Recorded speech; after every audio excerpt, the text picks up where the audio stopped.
아, 이 속박에서 벗어날 수 있다면 얼마나 좋을까?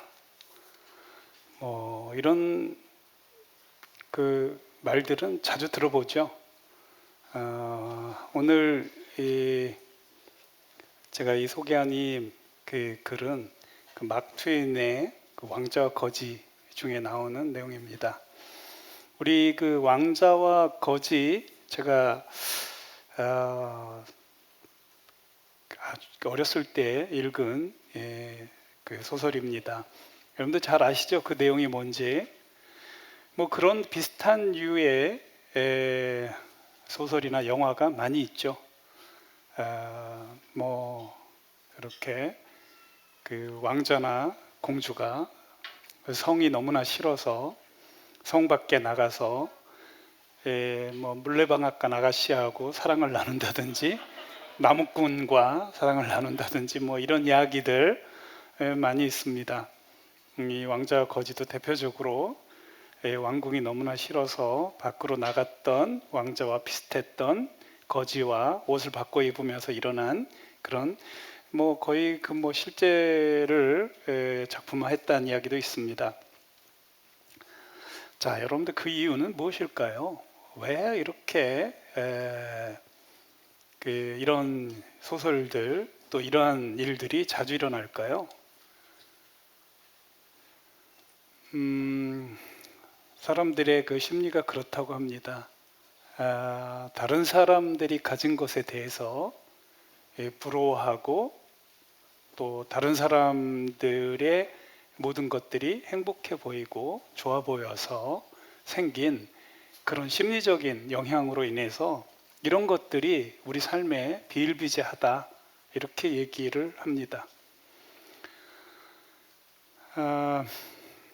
오늘 이 11절은 어제 지난주에 10절과 더불어서 소개를 잠깐 하면 11절에 나온 이 단어 중에 하나인 자족함을 몰라서 그런 것이죠.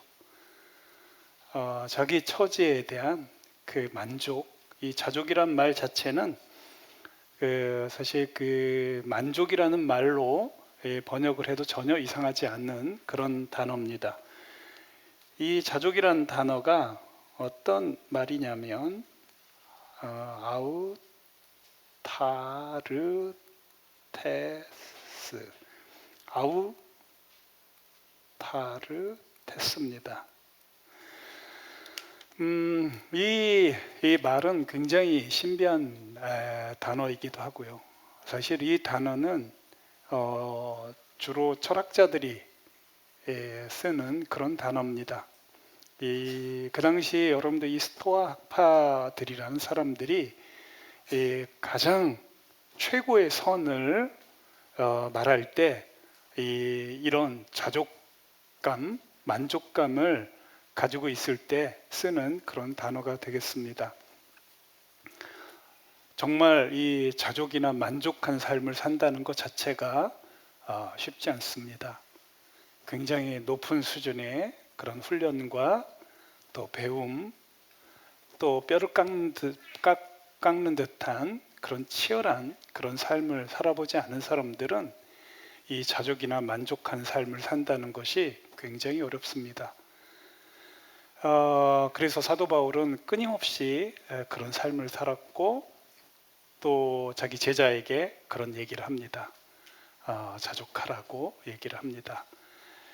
자기가 정말 사랑했던 이 빌립보 교인에게도 여전히 자족하는 삶을 이렇게 넌듯이 도전하고 있다고 생각하시면 되겠습니다.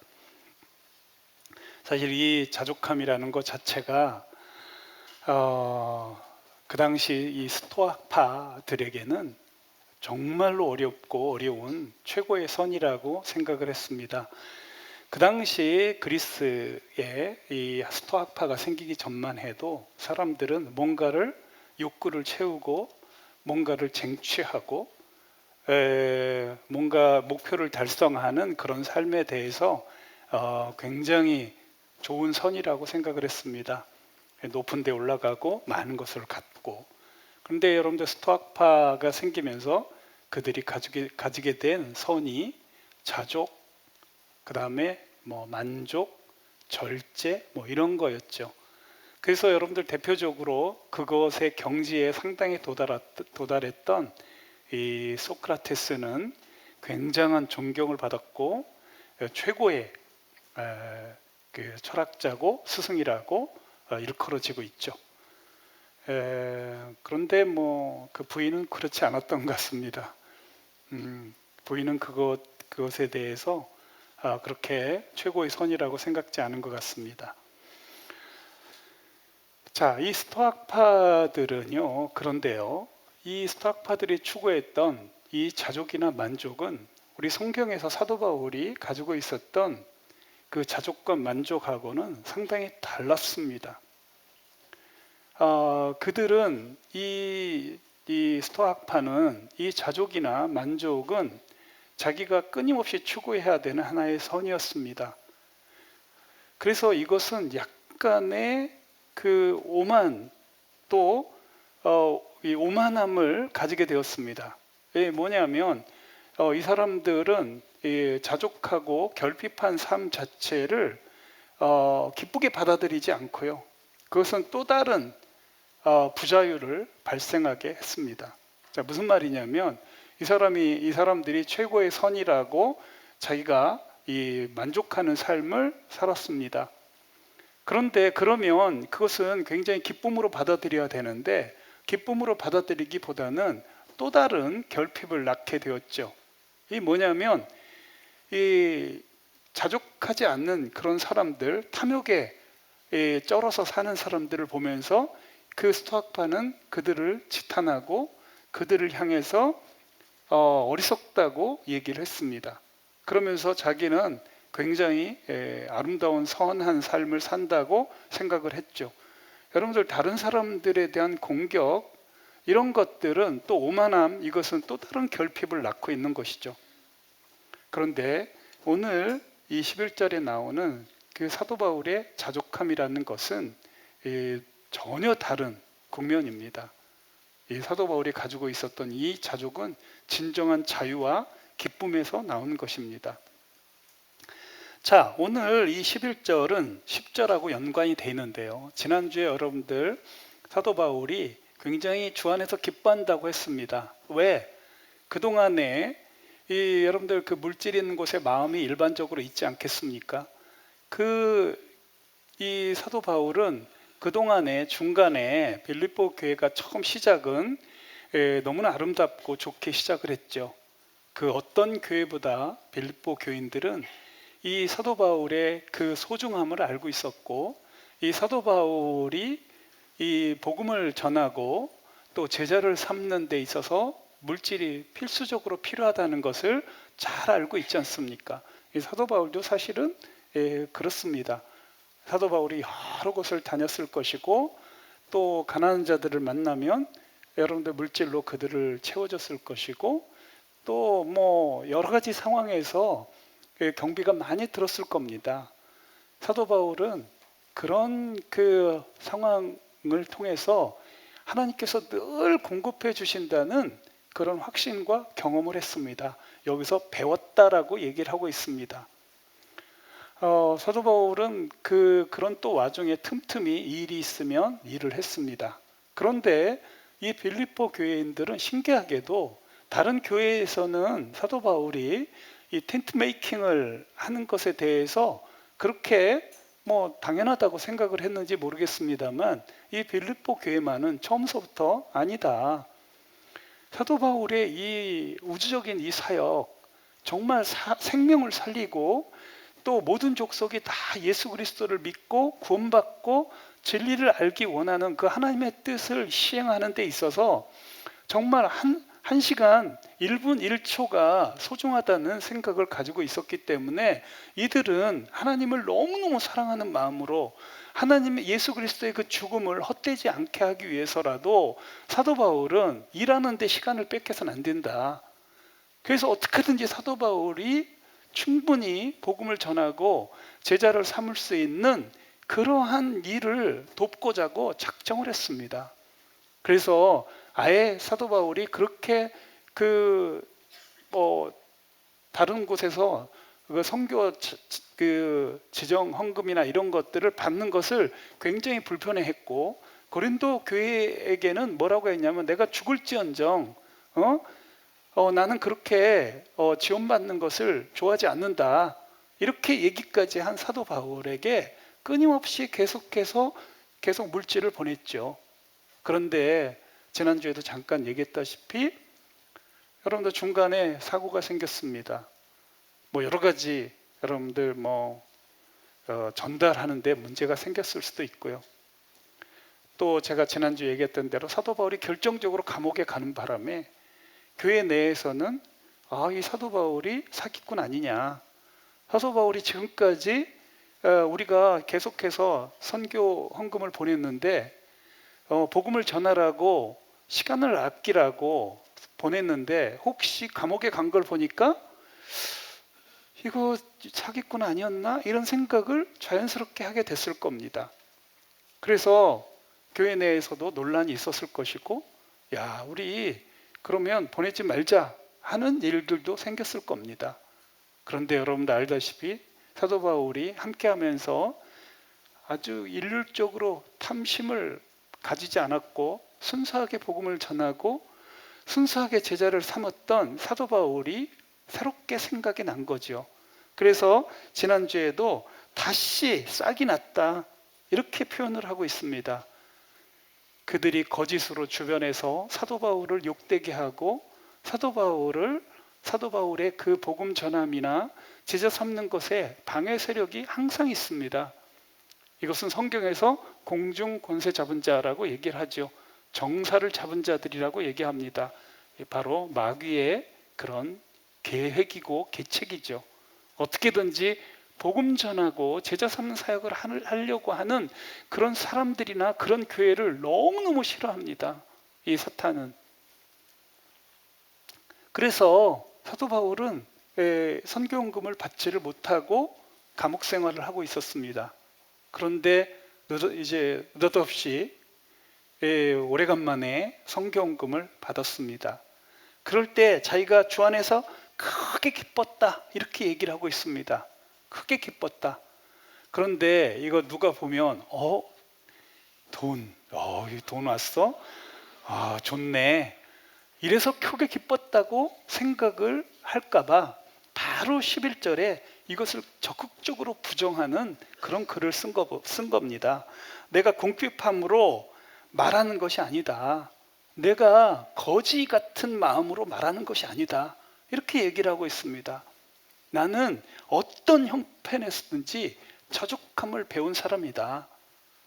내가 진짜 기뻐한 것은 그 돈 때문에가 아니라 빌립보 교회는 당신들 형제 자매들이 새롭게 진짜 복음의 소중함과 정말 누군가가 이 땅끝까지 예수 그리스도를 증거해야 되는 일에 최전선에 있는 사도 바울을 보면서 다시 한번 옛날에 처음 시작된 것처럼 언제나 봄이 오면 새싹이 나듯이 이 얼었던 그들의 그 차가운 마음에 새로운 그런 그 따뜻한 그런 바람이 불어서 이게 우리가 지금까지 잘못 생각하고 있었구나.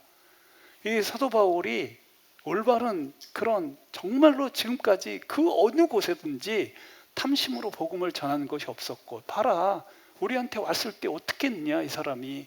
오히려 우리 교인들을 도와주려고 애를 썼지 우리에게 뭔가를 요구한 적이 언제 있었느냐. 그리고 그 중간에 우리가 보내지 않았을 때라도 사도 바울이 우리 교회를 향해서 욕되게 하거나 아니 그들을 변심했어 막 이런 얘기를 한 적이 있느냐. 사도 바울은 진짜 주님의 사람이다, 이런 것을 새롭게 싹이 나는 마음으로 표현을 했습니다. 그래서 사도 바울은 너무너무 기뻤고 주 안에서 기뻤죠. 그런데 여기서 이 사도 바울은 그러면서 무슨 얘기를 했냐면 자기는 거지가 아니다. 여러분들 이거는 여러분들 제자들이 가야 할 여러분들 가장 기본적인 것이죠. 이것이 제가 아마 옛날에 마태복음을 5, 6, 7장을 여러분들에게 말씀을 전할 때 이것을 굉장히 강조했습니다. 여러분들 이 예수님께서 제자가 가야 되는 길, 가장 중요하고 기초적인 게 뭐냐? 마륙 33이죠. 여러분들 이 제자라는 것은요, 그런 길을 가는 겁니다. 무엇을 입을까 마실까, 입을까. 여러분들 이런 것을 걱정하는 사람은 제자가 될 수가 없습니다. 이 하나님께서 먼저 제자의 길을 가는, 먼저 그의 나라를 구하면, 먼저 그분이 원하는 그런 삶을 살게 되면, 다시 말하면 예수님의 제자가 되려고 한다면 무엇을 먹을까 마실까 입을까는 극복을 하고 초월해야 된다, 이런 얘기를 하고 있습니다. 왜? 먼저 그의 나라와 그 일을 구하면 이 모든 것을 채우실 것이다. 먹을 거 입을 거 마실 거 채우신다. 그것이 여러분들 제자들의 기본기 중에 기본기입니다. 무엇을 먹을까 마실까 입을까를 떨쳐내지 않는 제자들은 언제든지 고민을 할 뿐만 아니라 언제든지 변심할 가능성이 높습니다. 돈 때문에 제자의 돈이 결핍한 그런 어려움이 생겼을 때 제자의 길을 포기하는 사람들이 부지기수입니다. 이것을 자기가 확정하지 않고는 제자의 길을 갈 수가 없습니다.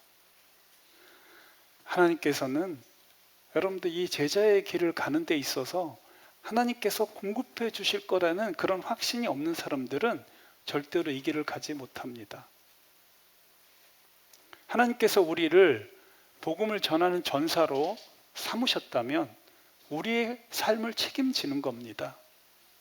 이번에 최근에 이 선거 결과가 어떻게 될지 모르겠습니다만, 여러분들 만약에 바이든이라는 사람이 대통령으로 당선이 확정이 된다면 그 사람들은 자기 참모진을 수만 명을 데리고 옵니다. 행정부를 대부분 다 새롭게 만들게 됩니다. 여러분들 그럴 때 만약에 그 대통령이라는 사람이 먹을 거 입을 거 마실 거 책임지지 않으면 어떻게 그 사람과 함께 할 수 있겠습니까? 근데 여러분들 우리 만왕의 왕이신 우리 하나님, 우주를 창조하시고 부하게도 하시고 가난하게도 하실 수 있는 그 하나님이 우리 하나 책임지지 않겠습니까? 우리가 먼저 그의 나라와 그 의의를 구하려고 하는 우리들을 주님께서 책임지지 않겠냐 이 말입니다. 그것도 못 믿고 무슨 제자가 된다고 합니까? 저는 거의 제가 제자 훈련을 처음 시작했을 때가 30이었습니다. 거의 한 10년간 40살까지 정말 가난한 훈련을 많이 받았습니다. 45세 정도까지도 참 어려운 삶을 살았습니다. 특히 거의 제자 훈련을 받고 10여 년 동안은 제가 이렇게 수돗물로 배를 채운 적이 가끔 있습니다. 교통비가 없어서 아까 얘기한 대로 히치하이킹은 자주 했었고요. 참 다리가 많이 튼튼해졌습니다. 차비가 없으니까 차를 타면 10분, 20분 가는 거리인데 걸어서 가면 1시간, 2시간 걸어가야 되죠. 저는 정말 지금도 이렇게 다리가 튼튼한 거 보면 그때 아마 많이 걷고 많이 뛰고 그랬습니다. 이 가난이라는 것은 여러분들 불편할 뿐이지 불행한 건 아닙니다.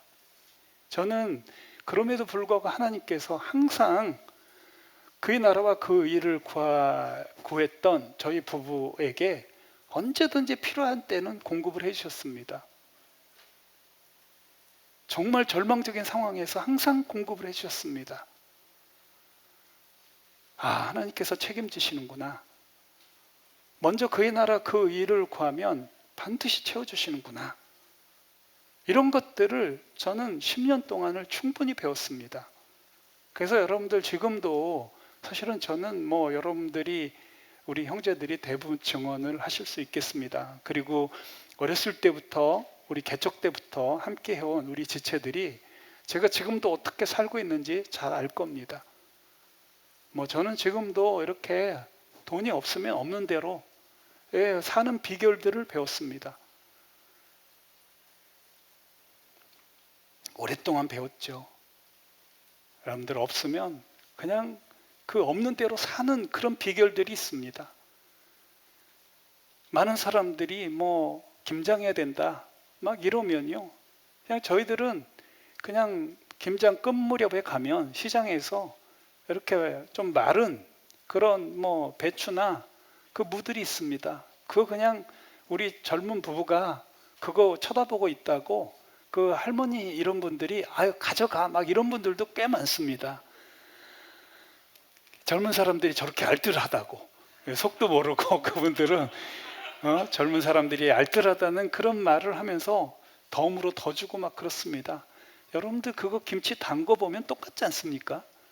어차피 우리가 소금으로 절여야 되는데 좀 미리 말라져 있으면 좀 어떻습니까? 괜찮습니다.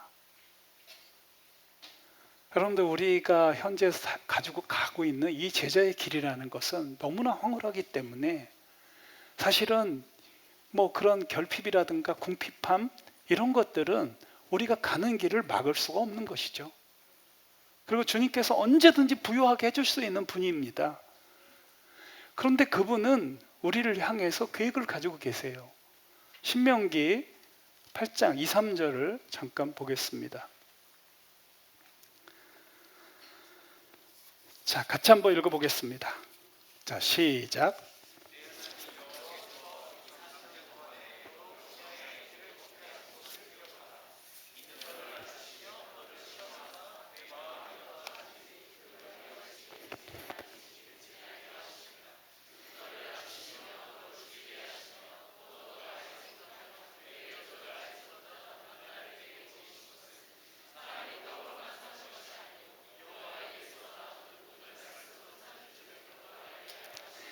자, 여러분들 이 만나는 여러분들 이건 부의 상징이 아닙니다. 내리라도 만나가 안 내리는 그냥 그 딱 아침에만 잠깐 내렸다가 끝납니다. 내일이 기약이 없습니다. 이게 여러분들 이 만나는 가난의 상징입니다. 우리가 내일 끼니를 걱정해야 되는 삶을 살아야 되는 것이죠. 우리 주님께서는 너를 낮추시고 너를 줄이게 하시고 또 너가 알지 못했던 하루에 한 끼씩 겨우 먹는 그런 만나를 내리신 이유는 사람이 떡으로만 사는 것이 아니요 여호와 입에서 나오는 모든 말씀으로 사는 줄 너로 알게 하심이라. 너를 시험하사 내 마음이 어떠한지 그 명령을 지키는지 아니 지키는지 알려고 하시는 것이 우리 하나님의 계획입니다. 하나님이 가난해서 우리를 가난하게 하는 게 아닙니다. 많은 주님을 위해서 살겠다고 하는 사람들이 가난 때문에 나가 떨어집니다. 그런 사람들은 주님의 일꾼이 될 수가 없죠. 그까지 가난함 때문에 좀 불편함 때문에 이 거룩하고 아름답고 성스러운 이 제자의 길을 가지 못한다는 것, 이거는 정말 말이 안 되는 것이죠. 하나님께서는 그래서 정말 모든 것을 얼마든지 줄 수 있습니다. 우리들에게 우리의 필요를 다 채울 수 있습니다. 순식간에 부자로 만들 수도 있습니다.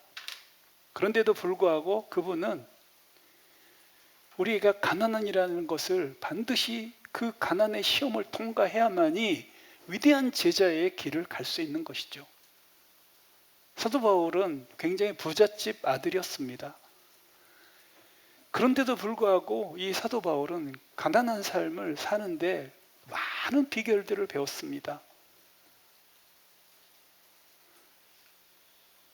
저는 사도 바울에 비하면 어림도 없는 그 가난을 저도 거의 10여 년간을 경험을 했습니다.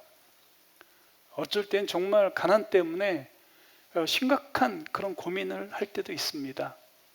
하지만 그럴 때마다 감격적이더군요. 주님께서 나를 사랑해서 이런 물질적으로 이렇게 시험을 하시는군요. 나를 장차 주님의 일꾼으로, 부끄러움이 없는 일꾼으로 만드시려고 이런 시련을 주시는군요. 그렇다고 해서 여러분들 모두가 다 가난을 자청하라는 건 아닙니다. 저는 요즘 기도 많이 하고 있습니다. 여러분들 가운데 부를 얻었을 때도 상대적인 가난을 살 수 있다면 하나님께서 마음껏 부자로 만들어 주실 겁니다. 이 상대적인 부가 뭡니까? 여러분들은 많은 돈을 가지고 있다 할지라도 그것을 선한 대로 사용하고 주님을 기쁘시게 하는 대로 사용할 수만 있다면 여러분들 얼마든지 부유하게 하실 겁니다. 그런데 여러분들 부를 얻고 난 뒤에 하나님으로부터 멀어지는 그런 절대적인 부자가 만약에 된다면 그것은 하나님께서 참 안타까워하실 겁니다. 자, 어쨌든 여러분들 이 가난이라는 것, 이 궁핍하다는 것, 이런 것으로부터 여러분들 자족함을 배울 수 있다면 스토아파들, 여러분들 소크라테스보다 더 위대한 삶을 사는 겁니다.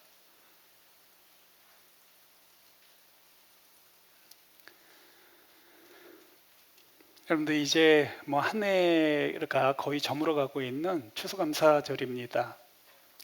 우리가 자족하기를 배우는 것은 아마 구체적으로 자족함과 만족함을 배우는 방법 중에 아주 탁월한 방법은 우리 6절, 7절에서 소개를 하고 있죠. 아마 사도 바울도 6절, 7절을 얘기할 때 아마 이 자족함이라는 것들과 연계해서 생각을 하고 있었을 가능성이 아주 높습니다. 너희가 구할 것을 감사함으로 아뢰라. 또 아무것도 염려하지 말아라. 하나님께서 너희들이 있어야 될 것을 아신다. 하나님께서 공중에 나는 새를 보라. 기르지도 않지만 잘 살고 있지 않느냐. 들판에 있는 백합화를 보라. 저렇게 입히지도 않았는데 저렇게 아름다울 수 있겠냐. 우리 하나님께서는 그런 분이시다. 얼마든지 우리를 먹이시고 입히실 수 있는 그런 분이시다.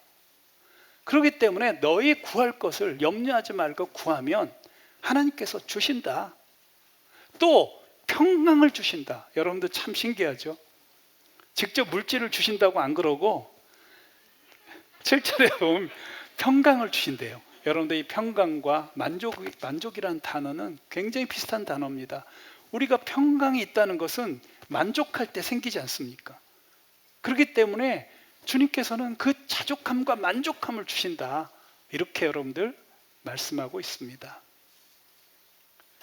사랑하는 예수 그리스도의 그 아름답고 멋지고 매력적인 제자인 여러분들이요. 먼저 그의 나라 그 의를 구하십시다.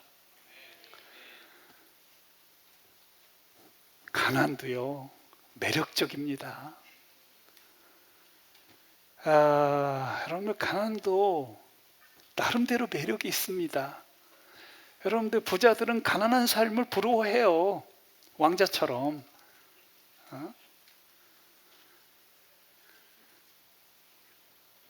정말 매력적입니다.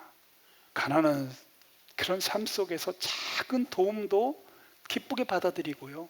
행복하게 받아들일 수 있습니다. 부자들은 절대로 느낄 수 없는 여러분들 그런 멋진 삶도 가난함 속에 있습니다.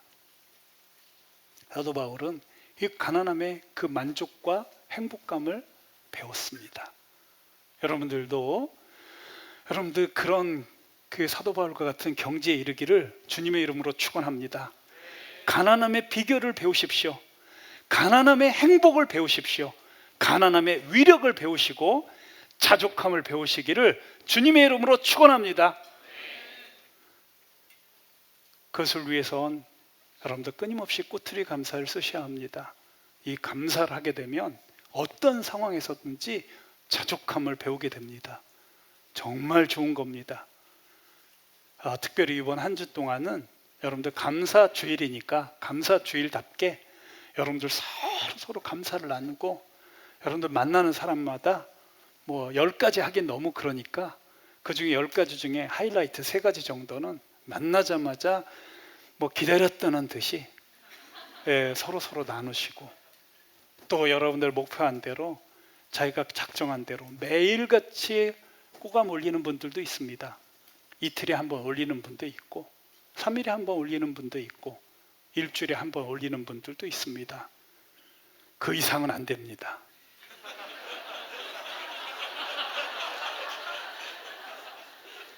마지노선이 일주일에 한 번입니다. 난 2주에 한 번 안 됩니다, 이건. 그런 여러분들 감사는 좋은 습관입니다. 그리고 사역형이고요. 일주일에 한 번은 반드시 하시고, 자, 그러면 감사는요, 하면 할수록 풍성해집니다. 그리고 충분히 감사가 훈련이 된 사람들은 자족하는, 일체의 자족함을 배우는 그런 바울과 같은 이 소크라테스, 테스형을 뛰어넘는 여러분들 그런 경지에 이를 수 있습니다. 그래서 여러분들 소망을 가지시고, 예수님께서 지금 여러분들에게 질문하실 겁니다. 자족하고 있니? 기도하겠습니다.